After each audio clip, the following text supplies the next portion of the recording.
ছাত্র জনতার তুমুল আন্দোলনের মুখে গত ৫ আগস্ট প্রধানমন্ত্রীর পদ থেকে ক্ষমতাচ্যুত হন শেখ হাসিনা। এরপর সামরিক হেলিকপ্টারে করে সেই দিনই ভারতে পালাতে বাধ্য হন। এরপর থেকে তিনি ভারতেই অবস্থান করছেন। বিশ্লেষকরা বলছেন, বর্তমানে বাংলাদেশ ও ভারতের মধ্যকার সম্পর্ক তলানিতে।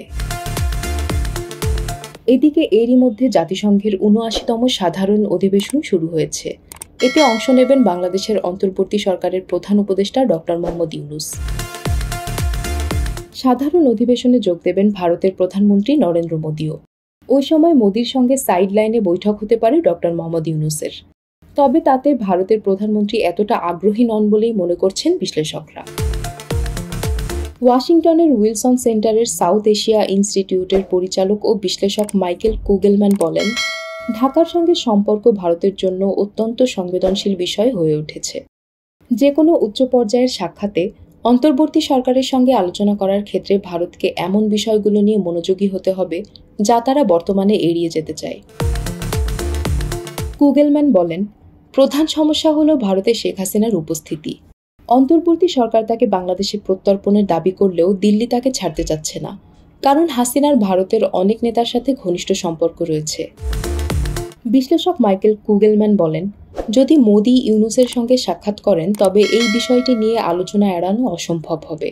গত সপ্তাহে ভারতীয় সংবাদ মাধ্যম জানিয়েছে, ঢাকা থেকে আসা মোদি এবং ইউনূসের মধ্যে বৈঠকের অনুরোধ মানা হবে কিনা তা দিল্লি এখনও নিশ্চিত করেনি। তবে জাতিসংঘের সাধারণ অধিবেশনে যোগ দেওয়ার জন্য এই মাসের শেষের দিকে দুজনেরই নিউ ইয়র্কে যাওয়ার সম্ভাবনা রয়েছে। সম্প্রতি বাংলাদেশের আন্তর্জাতিক অপরাধ ট্রাইব্যুনাল জানিয়েছে, তারা ভারতের কাছ থেকে হাসিনার প্রত্যর্পণ নিশ্চিত করার জন্য পদক্ষেপ নিচ্ছে, যাতে আগস্টে গণবিক্ষোভ দমনে চালানো প্রাণঘাতী সহিংসতার মামলায় তার বিচার করা যায়। প্রাথমিকভাবে শেখ হাসিনার ভারতে অল্প কিছুদিন থাকার কথা ছিল। তবে প্রতিবেদন অনুযায়ী যুক্তরাজ্য, যুক্তরাষ্ট্র এবং সংযুক্ত আরব আমিরাতে শেখ হাসিনার আশ্রয় প্রার্থনার চেষ্টা এখন পর্যন্ত সফল হয়নি। এ নিয়ে ঢাকা বিশ্ববিদ্যালয়ের আন্তর্জাতিক সম্পর্ক বিভাগের অধ্যাপক লাইলুফা ইয়াসমিন বলেন, মোদি ইউনূস বৈঠক ভারতের জন্য অস্বস্তিকর হলেও বৈঠকটি যত দ্রুত হবে দিল্লির জন্য ততই ভালো হবে। দিল্লিকে বাস্তবতাকে মেনে নিয়ে বাংলাদেশ 2.0 এর সঙ্গে জড়িত হওয়া শুরু করতে হবে, যা কখনোই ভারতের সমীকরণে ছিল না, উল্লেখ করেন এই অধ্যাপক।